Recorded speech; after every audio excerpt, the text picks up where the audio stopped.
সবাইকে স্বাগত জানাচ্ছি এটিএন বাংলা এসআরএস ইন্টারন্যাশনাল বিটি প্রেজেন্স টার্নিং পয়েন্টে। আমি অহনা তাসনিম খান আছি আপনাদের সাথে এবং আমরা টার্নিং পয়েন্টে বরাবরই সমসাময়িক সকল বিষয় নিয়ে কথা বলি। যেহেতু ফেব্রুয়ারি মাস চলছে, আমাদের ভাষা আন্দোলনকে উদযাপন করার সময়টাও চলে এসেছে এবং পুরো মাস ব্যাপী কিন্তু আমরা আমাদের ভাষা আন্দোলনের উদযাপনে ব্যস্ত থাকি এবং পুরো মাসটা আমরা নিজস্ব ভাষাকে আলাদা রকম করে উদযাপন করি। 21শে ফেব্রুয়ারি আমাদের আন্তর্জাতিক মাতৃভাষা দিবস এবং 52-এর ভাষা আন্দোলনকে কেন্দ্র করে এবার কিন্তু 24শো প্রেরণা পেয়েছে। সেই বিষয়গুলো নিয়ে আজ কথা বলতে চাই এবং ডেকেছি দুজন বিশেষ অতিথিকে। চলুন পরিচয় করিয়ে দিই তাদের সাথে। শুরুতেই আমাদের সাথে আছেন অধ্যাপক ডক্টর পারভিন আক্তার জেমি, তিনি বাংলা বিভাগে আছেন জগন্নাথ বিশ্ববিদ্যালয়ে। তার পাশে আছেন অধ্যাপক ডক্টর মোহাম্মদ আসাদুজ্জামান, তিনি পরিচালক হিসেবে আছেন আন্তর্জাতিক মাতৃভাষা ইনস্টিটিউটে। স্বাগত জানাই। আজ আমরা কথা বলছি যে বিষয়টা নিয়ে, সেটা হলো 52 চেতনা 24-এর প্রেরণা। 52, 21শে ফেব্রুয়ারি এই শব্দগুলো তো আমাদের মনের ভেতর গেঁথে আছে। আর সেই সময়টাকে যখন স্মৃতিচারণ করি, নিজের ভাষার প্রতি অন্যরকম শ্রদ্ধা জাগে, মায়া জাগে। আর সেই ভাষা আন্দোলনটা এবার 24শে কেমন প্রেরণা রেখেছে বলে মনে হয় ম্যামের? ভাষা আসলে আমাদের একটা গৌরবোজ্জ্বল অধ্যায়, জি, এবং পৃথিবীর ইতিহাসে ভাষার জন্য আন্দোলন একটা বিরল ঘটনা। 21শে ফেব্রুয়ারি ভাষা আন্দোলন আমাদের একটা চেতনার নাম, স্বাধিকার আদায়ের নাম, আমাদের সংগ্রামের নাম, অন্যায়ের বিরুদ্ধে প্রতিবাদের নাম। এবং এই অন্যায়ের প্রতিবাদ আমাদেরকে কি করতে শিখিয়েছে? আসলে আমাদেরকে অন্যায়ের প্রতিবাদ সাহসী হতে শিখিয়েছে, সত্যকে ভাবার, সত্যকে বলার, সত্যকে অনুপ্রাণিত করার চেতনাকে জাগ্রত করেছে। আমরা যদি একটু পেছনের দিকে তাকাই, তাহলে ভাষার ইতিহাসের পূর্বেও বাংলা ভাষার যে একটা স্বকীয়তা ছিল, সেটাকে যদি আমরা চিন্তা করি, তাহলে দেখব যে আমাদের ঐতিহাসিক সময়গুলিতে আর্য, মুসলমান, ইংরেজরা আমাদের ভারতবর্ষে আধিপত্য বিস্তার করেছে, কিন্তু এই 3 বিদেশিগত ভাষা বা সংস্কৃতি থেকে একমাত্র বাংলা ভাষাই নিজস্ব বুনিয়াদে, নিজস্ব সাহসে একটা আলাদা মাত্রা যোগ করতে পেরেছে। এবং এই আলাদা মাত্রাটাই হলো আমাদের চেতনা, আমাদের চিন্তায়, চেতনায় একটা জাতীয় বোধ জাগ্রত করতে পেরেছে। এবং এই ইংরেজরা যখন আমাদের এই বঙ্গভঙ্গকে আলাদা করে দেন বা বঙ্গভঙ্গকে প্রতিষ্ঠিত করতে চান, তখন শিক্ষিত তরুণ সমাজ বা শিক্ষিত বাঙালিরা যে প্রতিবাদ করেছিলেন, সেই প্রতিবাদটাও কি করেছিলেন, এই বাংলা প্রদেশের জন্য, বাঙালিদের জন্য একটা আলাদা মাত্রা এনে দিয়েছিল এবং আমাদের জাতীয় চেতনার একটা বোধ কাজ করেছে। এবং এই বোধ আমরা 71 হয়ে আমরা 24শে দেখতে পাই যে আসলে 24শের এই আন্দোলনটা কিসের জন্য?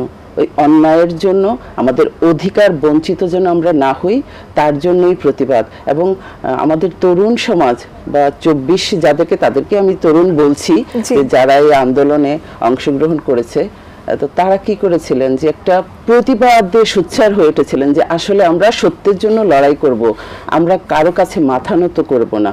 তাহলে এই 52-র চেতনা আমাদেরকে কি দিয়েছে? যে একটা সাহসের সাথে, বীরত্বের সাথে মাথা উঁচু করে প্রতিবাদ করার দৃঢ় প্রত্যয়, এই বোধটাই আমরা পেয়েছি আসলে।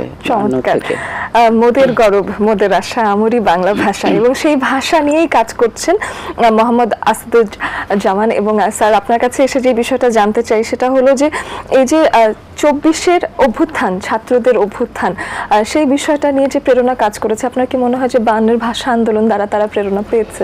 যথার্থই বলেছেন, চেতনা, প্রেরণা। 52 সালের যে ভাষা আন্দোলন সংগঠিত হয়েছিল, তার প্রেরণা কিন্তু শুধু 24 না, তার আগে যতগুলো আন্দোলন হয়েছে 52-এর পরে, সবগুলোতে আমরা দেখতে পেরেছি। যেমন 54 যে যুক্ত ফ্রন্ট, সেখানে দেখেছি। একই সাথে 62-র শিক্ষা আন্দোলন, 66-র 6 দফা, 69-এর গণ অভ্যুত্থান, 70-এর সাধারণ নির্বাচন, 71-এ এসে আমরা স্বাধীন সার্বভৌম একটা দেশ পেলাম। এই চেতনাই কিন্তু প্রেরণা জুগিয়েছে বারবার। সর্বশেষ 2024 সালে ছাত্রদের যে আন্দোলন, অর্থাৎ জুলাই বিপ্লব নামে যেটা আমরা অভিহিত করে থাকি, সেখানে আমরা দেখেছি যে কিভাবে ওই 52 প্রেরণাটা তাদের চেতনা হয়ে জাগ্রত হয়েছে। কারণ বারবার আমরা দেখেছি, যতবার এই বাংলা সমাজ বা বাঙালি জাতি সমস্যার সম্মুখীন হয়েছে, তখনই একটি বের হওয়ার প্রচেষ্টা তারা খুঁজে পেয়েছে। সেই প্রেরণা পেয়েছে আসলে 52 থেকেই, কারণ 52 না হলে আমরা আসলে 71 পেতাম না। 71 না পেলে আমাদের স্বাধীন সার্বভৌম দেশের যে অস্তিত্ব সেটা পৃথিবীর বুকে হয়তো নাম লাগা হতো না। 24 সালে এসে আমরা যে আন্দোলনের কথা বলছি, সেই আন্দোলনে অনেকটাই 52 চেতনা কাজ করেছে। কারণ আপনি যদি ভাষার কথা বলেন, ভাষা ভিত্তিক যে একটা রাষ্ট্র প্রতিষ্ঠার দাবি, সেটা তো উঠেছিল আসলে সেই স্বাদেশিক আন্দোলন থেকেই, সেটা অনেক আগে থেকে। আমরা দেখেছি 1947 সালে তমদ্দিন মজলিস, অর্থাৎ দেশ ভাগের পরে তারা কিন্তু স্বদেশ ভাবনা নিয়ে কাজ করা শুরু করলেন, এবং পদার্থবিজ্ঞানের অধ্যাপক ঢাকা বিশ্ববিদ্যালয়ের আবুল কাশেম, ওনার মাধ্যমেই কিন্তু তমদ্দিন মজলিসের যাত্রা শুরু হয়।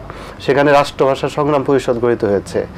এভাবে আমরা দেখেছি যে 48 সালে যখন পাকিস্তানি সরকার উর্দুকে একমাত্র রাষ্ট্রভাষা করার দাবি জানালো, তখন কিন্তু সেই চেতনাকে নস্যাৎ করবার জন্যে আমাদের সাধারণ মানুষ থেকে শুরু করে ছাত্র জনতা সবাই কিন্তু এই আন্দোলনে যোগ দিল, এবং আমরা পেলাম 52 সালে ভাষা আন্দোলন। 56 সালে ভাষার যে মর্যাদা সেটা সংবিধানে রক্ষিত হলো, প্রথম আমাদের একটা স্বাধীনতা এলো ভাষাভিত্তিক। সেই ধারাবাহিকতায় আমরা বলছি 71, এবং 2024 সালে এসে আমরা যে স্বৈরাচার বিরোধী বলি অথবা ফেসিবাদের বিরুদ্ধে বলি যে একটা রাষ্ট্র পেলাম, সেখানে আমাদের চেতনা কাজ করেছে ছাত্রদের, এবং সেখানে যে ভাষার ব্যবহার যদি আমরা দেখি, তাহলে পরতে পরতে কিন্তু 52 সেই গন্ধ কিন্তু সেখানে আছে। বুকের ভিতর অনেক ঝড়, বুক পেতেছে গুলি কর, এই যে লেখাগুলো, মানে আমি কে তুমি কে, রাজাকার রাজাকার, কে বলেছে স্বৈরাচার স্বৈরাচার, তার মানে কি এখানেও মনে হচ্ছে সেই ভাষা আন্দোলনে আমরা আছি। 52 চেতনায় কিন্তু কাজ করেছে। এখন অজস্র গ্রাফিতি, অজস্র এই বয়ান সেখানে কিন্তু প্রতিষ্ঠিত হয়েছে, এবং এই দেয়াল লিখনগুলো, পত্রিকায় লেখা প্রত্যেকটা গ্রাফিতি যেন সেই 52কেই ধারণ করে আবার আরেকটি বিস্ফোরণ আন্দোলনে নামিয়েছে। এবং সবশেষে আমরা সেই আন্দোলনের যে লেলিহান শিখা, সেটা কিন্তু আমরা 5ই অগাস্ট দেখতে পেলাম। 5ই অগাস্ট মনে হচ্ছে 21শে ফেব্রুয়ারি অথবা 71 অথবা 90-এর গণঅভ্যুত্থান, অর্থাৎ প্রত্যেকটার প্রেরণাই, চেতনাই কিন্তু প্রেরণা হয়ে দেখা দিয়েছে 24-এর গণঅভ্যুত্থানে। একেবারে তাই। এবং আমরা এবার দেখলাম যে দেয়াল লিখন, পোস্টার, প্ল্যাকার্ড, এই ছোট ছোট কথাগুলো সামাজিক যোগাযোগ মাধ্যমেও কিন্তু সবাই যে লেখালেখি করছেন, একটা গান তৈরি হচ্ছে যে কোনো জায়গায়, এগুলোই কিন্তু সাহস হিসেবে কাজ করছে। 52তেও আমরা গান লিখেছি নিজেদের ভাষার জন্য, যুদ্ধের সময় সেই গানগুলো গেয়ে গেয়ে প্রেরণা পেয়েছি। তো ছোট ছোট কিছু সিম্বলিজম যেটাকে আমরা বলি, সেগুলো আসলে কেমন মাহাত্ম্য রাখে বলে মনে করেন? সম্মুখ সারিতে থাকে তারাই যে শুধুমাত্র আন্দোলনের সাথে যুক্ত তা নয়, কিন্তু তাদের পেছনে থেকে তাদের সহযোগিতা করে তাদেরকে তাদের লক্ষ্যে পৌঁছানোর জন্য যে সহযোগিতাটা পেছন থেকে করা হয় বা যে শক্তিটা দেওয়া হয়, অবশ্যই পজিটিভ দিক থেকে, যে উদ্দেশ্যটাকে সফল করার জন্য, যে কোনো অন্যায়কে প্রতিহত করার জন্য, তো সমস্ত কিছুই মনে হয় যে একটা বিরাট ভূমিকাই রাখে। এবং যারা সম্মুখ সারিতে থেকে অগ্রসর হচ্ছেন, যারা নেপথ্যে থেকে তাদের সহযোগিতা করছেন, কারো অবদানই কিন্তু কারো চেয়ে কম নয়। এবং প্রত্যেককে আমাদের মনে হয় যে এই ক্ষেত্রে স্মরণে রাখা প্রয়োজন যে কেউ হয়তো সম্মুখ সারিতে এসে প্রাণ বিসর্জন দেওয়ার মতো ঘটনা তো একটা বিরল বিষয়, এবং ভাষা আন্দোলন থেকে আর সূচনা হয়েছে। এবং 24-এ এসে আমরা একই ঘটনা দেখেছি। মাঝখানে স্যার যে কথাগুলি বললেন যে আমাদের ইতিহাসে যতগুলি আন্দোলন এসেছে, পট পরিক্রমা এসেছে, সবগুলিতে মানুষ কি করেছে, একদম নির্ভীক চিত্তে নিজেকে মানে বুক পেতে দিয়েছে যে আমার প্রাণ যদি একটা অন্যায়কে বন্ধ করতে পারে, আমার প্রাণ যদি আমার দেশের সম্ভাবনাটাকে উজ্জীবিত করতে পারে, আমার প্রাণ দেয়া যদি আমাদের স্বপ্নটাকে, আমাদের স্বাধীন বাংলাদেশকে একটা সুন্দর লক্ষ্যে নিয়ে যেতে পারে, তারা কিন্তু নিজের প্রাণটাকে দিতে কার্পণ্য করেনি। কিন্তু এই প্রাণের পেছনে যাদের অবদান আছে, একটা মানুষের পেছনে তো একজন শুধু নিজেকে তৈরি করে না, অনেকজনের অবদান থাকে। তাহলে এই অবদানটাকে দেশের জন্য উৎসর্গ করতে দেয়া, বা যারা তার নেপথ্যে থাকছেন তারাও যে একদম গর্ব ভরে সেটা মেনে নিচ্ছেন এবং স্বাভাবিকভাবে মেনে নিচ্ছেন যে দেশের জন্যই তো। শহীদদের নেপথ্যে যারা আছেন তাদেরকেও আমাদের ধন্যবাদ দিতে হবে, তাদের প্রতি আমাদের কৃতজ্ঞতা থাকা প্রয়োজন যে অবদান তাদেরও রয়েছে। একেবারেই তাই। এবার 2400 আমরা কিন্তু বান্ডের মতো সাহসী ছাত্রদেরকে দেখতে পেলাম, একেবারে পুলিশের সামনে, শাসকের সামনে উদ্ধত বুকে দাঁড়িয়ে গেল ছাত্ররা, এবং বয়স কোনো বিষয় হলো না, যে পরিণত বয়স বা একটা তরুণ দাঁড়াবে বা একটা বয়স্ক রাজনীতিবিদ দাঁড়াবে সেরকম কোনো বিষয় নাই। তখন তারা মনে হলো যে একটা সময় এসেছে আমাদের নিজেদেরকে অন্যায়কে প্রতিহত করার, নিজেদেরকে দাঁড় করানোর এবং আমাদের অধিকারটা আমাদের আদায় করে নেওয়া। কোনো অস্ত্র নেই, এবং কোনো অস্ত্র নেই, সাহসী তাদের অস্ত্র, শুধু সাহসী তাদের অস্ত্র, প্রেরণাই তাদের অস্ত্র এবং অনুপ্রেরণাই তাদের বড় অস্ত্র, যে একজন থেকে আরেকজন অনুপ্রাণিত হচ্ছে।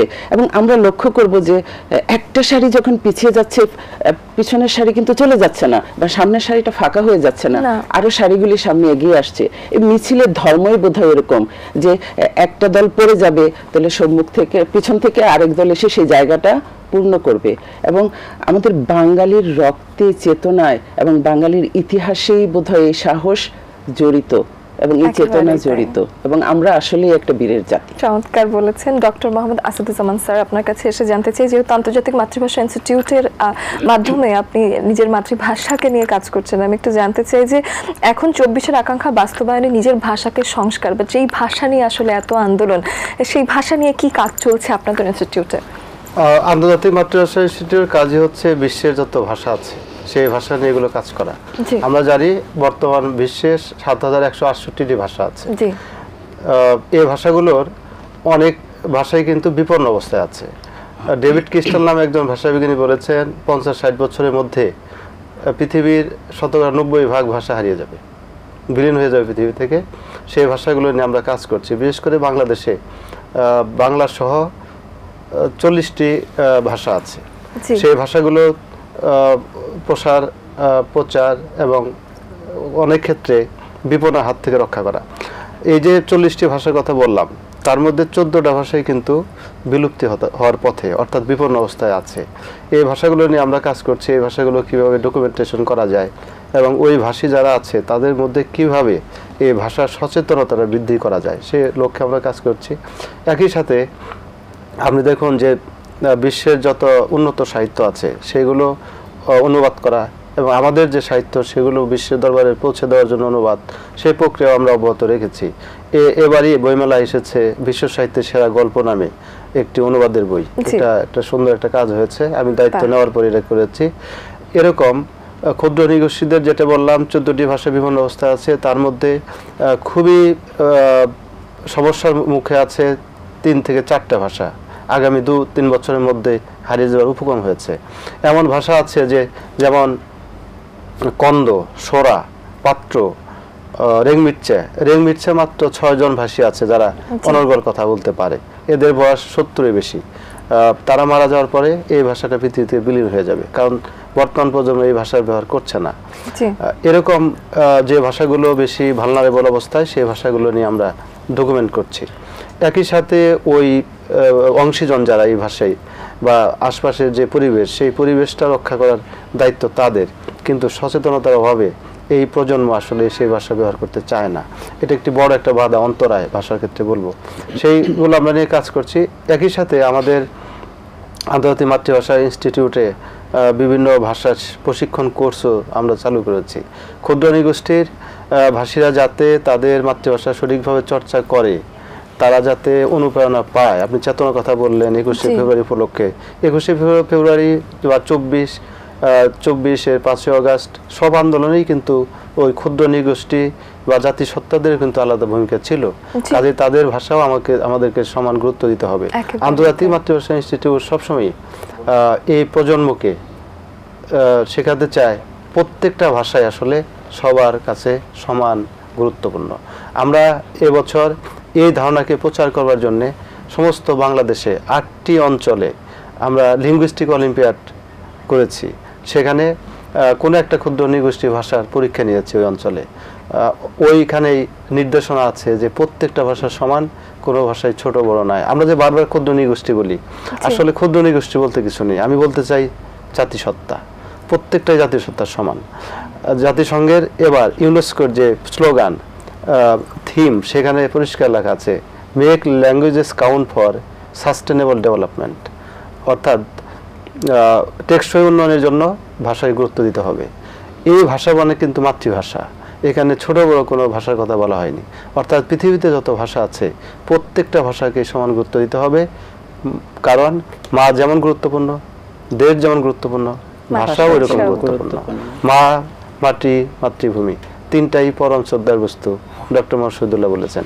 আমরা আন্তর্জাতিক মাতৃভাষা ইনস্টিটিউট থেকে সেই বার্তাই পৃথিবীর বুকে ছড়িয়ে দিতে চাই, সেই লক্ষ্যে আমরা কাজ করছি এবং এই কাজ অব্যাহত আছে। চমৎকার একটা উদ্যোগ নেওয়া হয়েছে এবং ক্ষুদ্র নৃগোষ্ঠীর ভাষা এবং আঞ্চলিক অনেক ভাষা আছে আমাদের নিজেদের দেশেই, ভাষার বৈচিত্র্য কিন্তু বিদ্যমান এবং সেই প্রত্যেকটা শব্দ যদি আমরা সংরক্ষণ করা শুরু করি তাহলে আসলে আমরা কিন্তু বেশ সমৃদ্ধ ভাষার জায়গা থেকে। না, আপনি একটু যদি যোগ করি, আঞ্চলিক ভাষার কথা বললেন, আমরা একটি পরিকল্পনা হাতে নিয়েছি। বাংলাদেশে আঞ্চলিক ভাষা নিয়ে কিন্তু তেমন কাজ হয়নি। আমরা জানি এই উপমহাদেশে প্রথম কাজ করেছেন লিঙ্গুইস্টিক সার্ভে অফ ইন্ডিয়া, এই একটা আকর গ্রন্থ বের করেছিলেন জর্জ আব্রাহাম গিয়ারসন। এরপরে ডক্টর মোহাম্মদ শহীদুল্লাহ বাংলাদেশ আঞ্চলিক অভিধান, আঞ্চলিক ভাষার অভিধান নামে যে বইটি লিখেছিলেন, সেটা একটা গুরুত্বপূর্ণ কাজ। এরপরে কিন্তু বাংলাদেশ আঞ্চলিক ভাষা নিয়ে তেমন কাজ হয়নি। আঞ্চলিক ভাষা অভিধান বা আঞ্চলিক ভাষা নিয়ে আমি উদ্যোগ নিয়েছি এবং একটা বৃহৎ পরিকল্পনা হিসেবে আমি এই ভাষাগুলো 10 বা 12 খণ্ডে বের করার উদ্যোগ গ্রহণ করেছি। চমৎকার, বেশ চমৎকার উদ্যোগ নিয়েছেন। এবং বাংলা বিভাগের শিক্ষক হিসেবে আমি জানতে চাই যে বাংলায় সাহিত্য রচনা, গবেষণা, লেখালেখি, আবৃত্তি, সঙ্গীত, নানান সৃজনশীল বিষয় আছে। বর্তমান প্রজন্মকে আরো বেশি আকৃষ্ট করার জন্য কি কি উদ্যোগ আসলে নেওয়া প্রয়োজন? খুবই চমৎকার একটি প্রশ্ন করেছেন। আমি আসলে এই প্রশ্নটার জন্য অপেক্ষা করছি। তার আগে আমি স্যারকে বিশেষভাবে একটু ধন্যবাদ দিতে চাই। স্যার মানে বেশ তথ্যবহুল কিছু কথা বলেছেন, যা আমরা জানতে পারলাম যে ভাষাকে সংরক্ষণ করার যে উদ্যোগটা স্যারদের আন্তর্জাতিক মাতৃভাষা ইনস্টিটিউট নিতে যাচ্ছে, এটা আসলেই অনেক প্রশংসনীয় একটা উদ্যোগ। এবং এই যে বলছে যে ক্ষুদ্র নৃগোষ্ঠী বা নৃগোষ্ঠীর ভাষাগুলি, এই ভাষাগুলিকে সংরক্ষণ করা আসলে একটা বড় দায়িত্ব হয়ে যাচ্ছে, যে ভাষাগুলি হারিয়ে যাচ্ছে এবং তাদের অধিকার, এই যে আমরা বলছি যে আমাদের ভাষা আমাদের অধিকার দিয়েছে, তা তাদেরও তো মাতৃভাষায় কথা বলার, মাতৃভাষায় লেখাপড়া করার অধিকার রয়েছে। তো আমার মনে হয় যে শুধুমাত্র আন্তর্জাতিক মাতৃভাষা ইনস্টিটিউট কেন, সরকারিভাবে এগুলির একটা উদ্যোগ নেওয়া প্রয়োজন, যে বেশি করে এই সেক্টরগুলিতে যেন গবেষণার জন্য সুযোগ করে দেয় সরকার।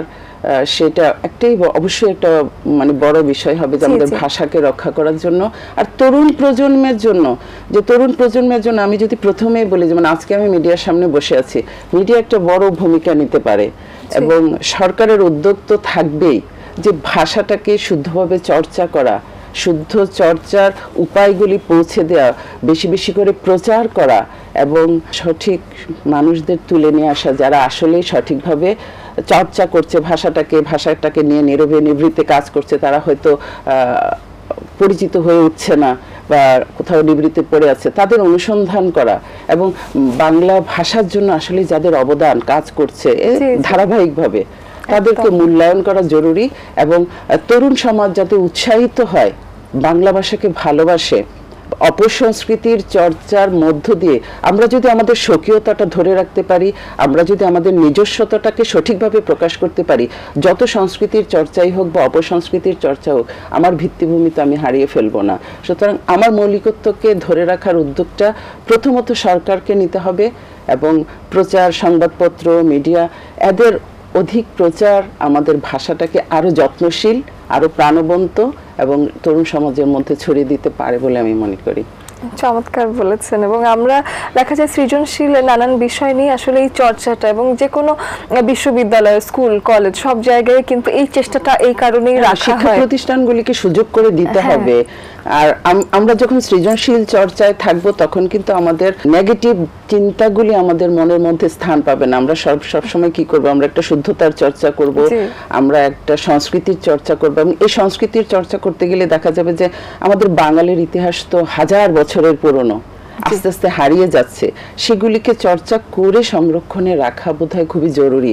কারণ পৃথিবীর ইতিহাসে এই যে একটা ভাষাভিত্তিক রাষ্ট্রের জন্ম হলো ভাষার আন্দোলনের মধ্য দিয়ে, এবং পৃথিবীর বুকে এই ভাষা আন্দোলন দেখিয়ে দিল যে আসলে কিভাবে ভাষাকে রক্ষা করতে হয় এবং কিভাবে পৃথিবীর বুকে সম্মানের আসন গ্রহণ করতে হয়। তাহলে সেই সম্মানটা আমরা কেন আস্তে আস্তে আস্তে আস্তে নষ্ট করে দেব? আমরা চাবো যেন আমাদের সম্মানটা আরো বেশি ছড়িয়ে পড়ুক এবং আরো বেশি যোগ্যতা সম্পন্ন হয়ে উঠুক। স্যার যে অনুবাদ সাহিত্যের কথা বললেন, যে আসলে পৃথিবীর মানে ভাষার চর্চায় যদি দেখা যায় যে অনুবাদ সাহিত্য যে ভাষায় যত সমৃদ্ধ, সেই ভাষা আরো বেশি সমৃদ্ধশালী হয়ে ওঠে। তাহলে আমরা শুধু আমাদের আঞ্চলিক বলেন, ক্ষুদ্র নৃগোষ্ঠীর ভাষায় বলেন, সেগুলির প্রতি যে যত্নশীল হব তা নয়, আমরা সাহিত্যের বিষয়টাকেও দেখবো যে আসলে সেই চর্চাটা সঠিক জায়গায় হচ্ছে কিনা। চমৎকার বলেছেন। এরই সাথে আমরা শেষ মুহূর্তের দিকেও চলে এসেছি। স্যারের কাছে এসে দর্শকের উদ্দেশ্যে বা আমাদের বন্ধুদের উদ্দেশ্যে যদি কিছু বলে দেন। দর্শকদের একটাই বলবো যে মাতৃভাষা সঠিকভাবে চর্চা করুন। বাংলা আমাদের প্রাণের ভাষা, মায়ের ভাষা। এই ভাষা বিশ্বের দরবারে আসীন হয়েছে 1999 সালের 17 নভেম্বর। বিশ্বের একযোগে এটি ঘোষণা দেওয়া হয় যে আন্তর্জাতিক মাতৃভাষা দিবস পালন করা হবে। 2000 সাল থেকে 188 দেশে এই ভাষা আন্তর্জাতিকতা পেয়েছে।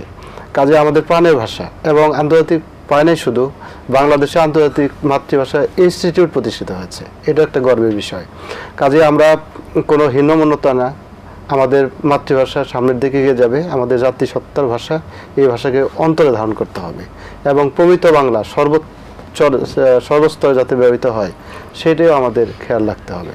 আমরা ভাষার মাধ্যমে একটি দেশ পেয়েছি, আমরা পেয়েছি গণ অভ্যুত্থানের বিভিন্ন বাণী, সেই যে 52 চেতনা, 24 প্রেরণা, সব কিছু মিলে আমরা কিন্তু ভাষার জগতে বাস করছি। কাজেই মাতৃভাষা বাংলাকে ভালোবাসতে হবে, সেই সাথে এই ভাষার চর্চা অনুসরণ প্রমিত রূপে করতে হবে।